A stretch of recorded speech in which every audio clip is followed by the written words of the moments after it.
Right now, everybody's talking about Renee Good and Alex Pretty being murdered by ICE. But there's a much larger story going on here that a lot of people aren't talking about. Did you know that there is a woman who has been in a ICE concentration camp for the past 10 plus months now? Yeah.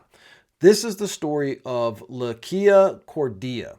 She's a Palestinian woman who immigrated to the United States back in 2016 to unite with her mother, who is a U.S. citizen. Now, she came over on a travel visa. She then switched it into a student visa. Now, she did drop out of school, so she was technically overstaying her visa. But she was in the process of transferring over to an asylum case because the genocide was taking place in her homeland of Palestine. So it made sense that she would then attend a University of Columbia protest, even though she wasn't a student, but she was just a passive, peaceful observer there, holding up a sign saying, "Free Palestine, stop the genocide."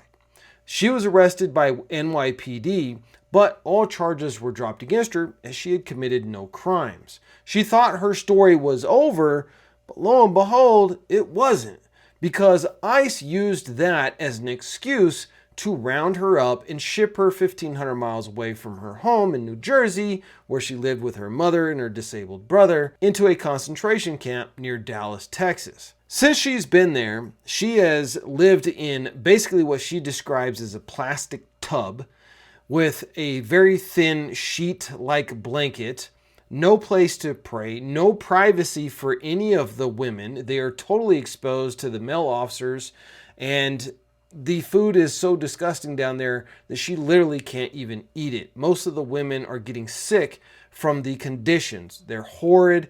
They are ice cold right now because of the storm. In the summertime, it's blistering hot. They are living in misery. But this isn't new, and this is what should concern everybody.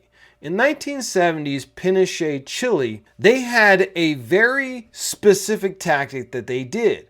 Anyone who was considered an enemy of the government, of the Pinochet government, they would go directly to the women. They would just typically take the men off into the forest and shoot them in the back of the head, and that was that.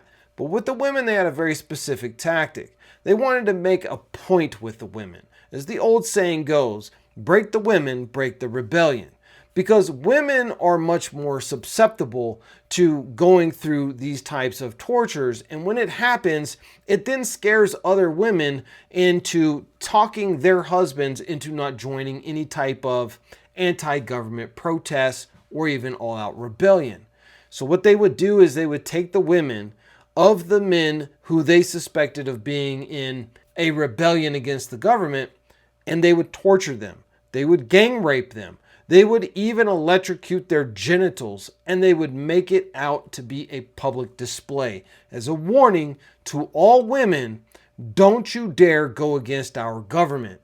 They did the same thing in the Philippines under the Marcos regime of taking professors and torturing them and gang raping them to humiliate them, to make them a symbol of how ruthless we can be if you want to rebel. By hitting the very honor of a woman, which is her genitals, the place where she gives life by the grace of God, they violate that over and over and over again.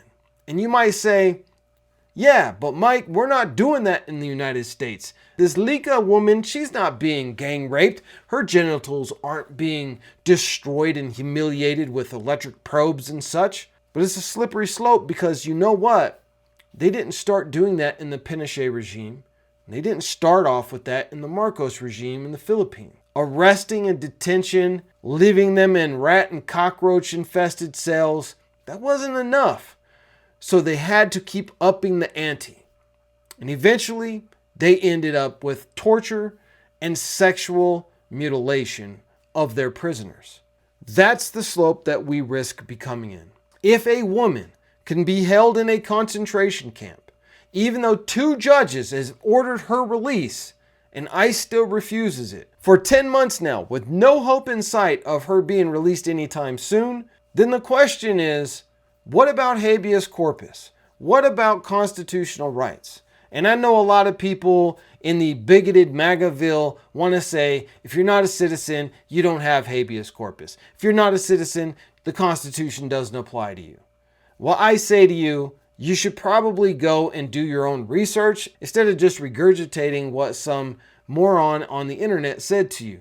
Because every person that steps foot into this country has a right of habeas corpus, redress in a court of law. And the Trump administration is violating that on a daily basis. And I want to remind every American, white, black, Asian, Latino, whatever you are, it doesn't just stop with immigrants. As we've seen recently, it goes all the way. Anybody that appears to oppose the regime will become a target, whether you're white, whether you're black, Asian, Latino, whatever. So Leqaa's story is a story of warning for all persons in the United States. If we don't take this seriously, we could very easily slip into a fascist dictatorship regime and nobody will be safe. Life as we know it in America will be completely gone.